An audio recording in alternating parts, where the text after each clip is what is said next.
All right, I got a controversial thought here. I want to speak about Airbnbs. So, a lot of investors, I'm not gonna lie, this really started more 2018, 2019. A lot of people showed interest in Airbnbs. I remember, and the fact that I remember this tells me that there was a ton of speculation in the market, is that I remember flying and sitting near the very front, and I saw two um, flight attendant strapping into their seat right behind the cockpit, and they were talking about how uh, the guy was wanting to get into Airbnb and whatnot. And so I agree, it's been a hyper trend, I guess, in the real estate space, things along those lines. But I want to give you my thoughts on Airbnb and short-term rentals in general. So my first thought here is that a lot of people, I think a lot of people have seen this as a meal ticket, and they're putting their eggs in the basket of one property. So with that being said, one of my biggest concerns there is that one of my biggest concerns there is a lot of people, when they bought these properties, they based it on that short-term rental revenue.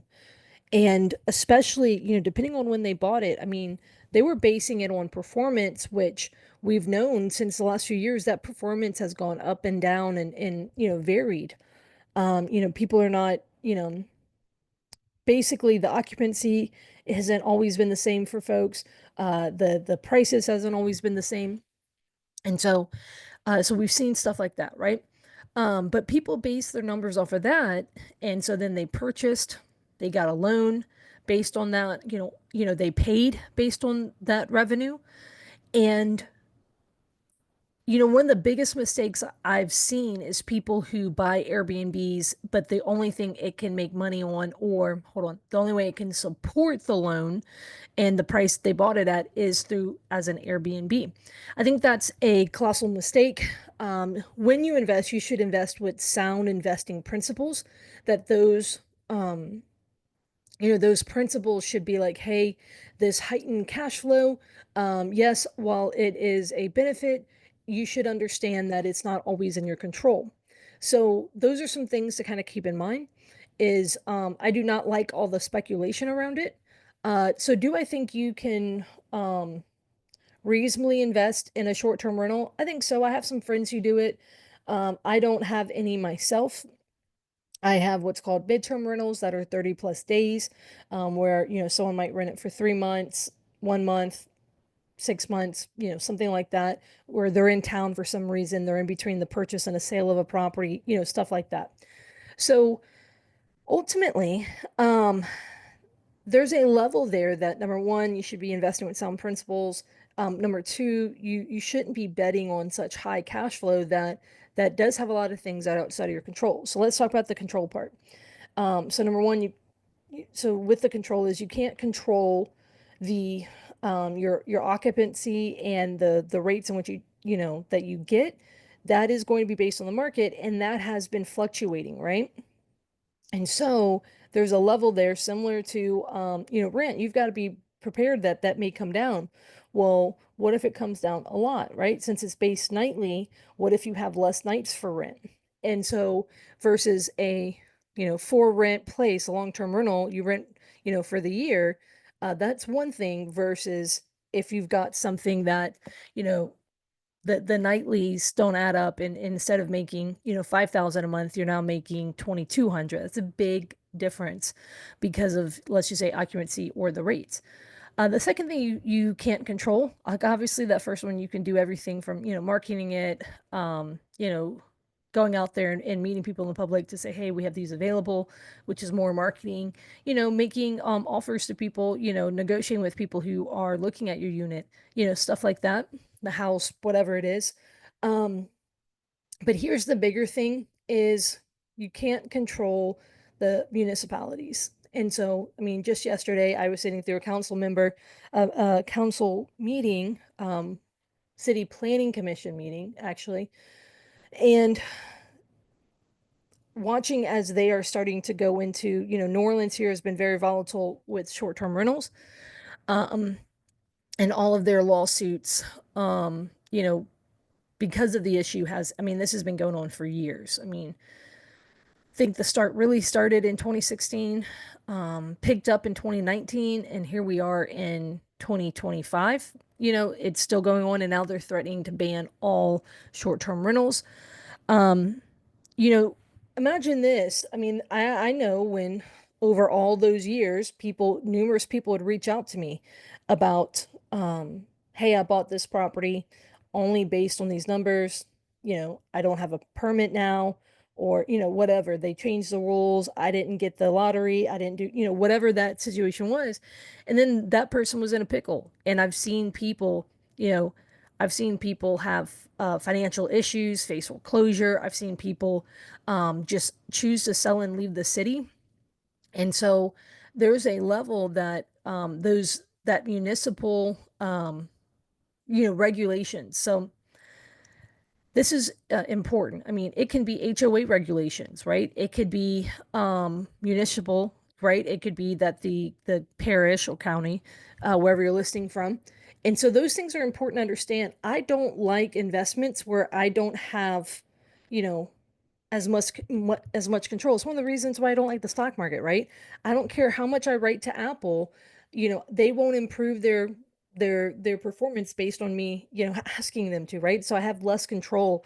That's why, you know, one of the reasons why the stock market really isn't for me, because it's not, you know, there's a lot less that I can do to impact it, right? And so I don't love that, you know, we've seen, you know, sweeping regulation across the nation with short-term rentals. Um, and rightfully so, there has been abuse, right? Like in the sense of the amount of speculation and of, you know, folks getting into it, and then the bad management with folks and stuff like that, right? So there is a level that when it comes to Airbnb, do I think you can do it right? I see some people who are doing it right. They've got specialty properties. You know, I've got a friend who does them where they do more, yeah, more unique properties or things like that. You know, I know there's places where, you know, up north where there's entire neighborhoods full of short-term rentals. Like those things, I think, um, you know, I think there's situations where people are still, you know, doing well with them. Um, but ultimately, you know, for me, it's the control issue. Also, I'll be very honest, it is a lot of work and I am ambitiously lazy. I want to be an investor, you know, so there is heightened cost with it, right? Paying for all the utilities, the Wi-Fi, you know, maybe Netflix, you know, stuff like that. And then, you know, you've got not only a manager, but you've got managers, you've got, you know, handymans have to go out there a lot more frequently, you know, not because, you know, well, like if stuff breaks more, you know, or whatever.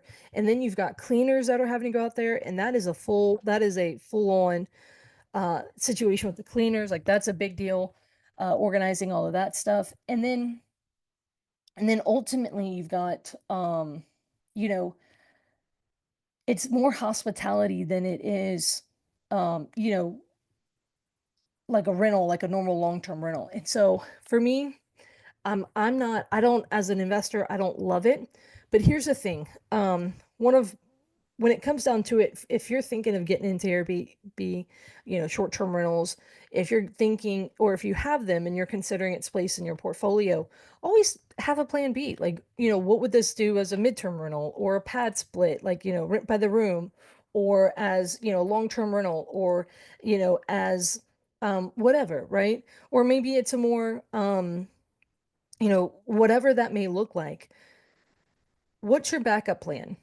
Whether it's that you've decided to get away from the hospitality part and you want to go back into more traditional rental, you know, so the work base, right? Um, you know, how much work it takes to market them and manage them and all that.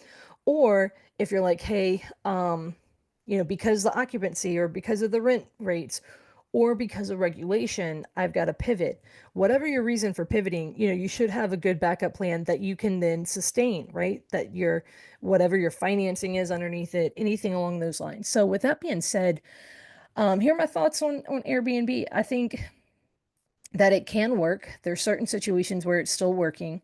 I think that you've got to do it by design, not by default. And there needs a level that I think there's a lot of people there should not be speculation in this, right? You should be prepared, with a backup plan. You should be well versed on. I can't tell you how many people call me and they said, "Oh, I'm going to buy a property in New Orleans and do a short-term rental." I'm like, "Have you not heard? The city hates enterprise here. That it is that that short-term rentals are all but dead in New Orleans." And this is a person who's from out of the state who, is looking at a property. A lot of times it's, usually somewhere near the quarter or something like that. I said, "Look, here, I'll send you some stuff so you can do your research." But there's a level there that um if you are looking to do this, you need to understand what's going on in your area. You need to be involved. I'll be honest, when it comes to politics, I usually try to stay with a 10-foot pole away, but these are topics, more than anything, I am a property rights advocate.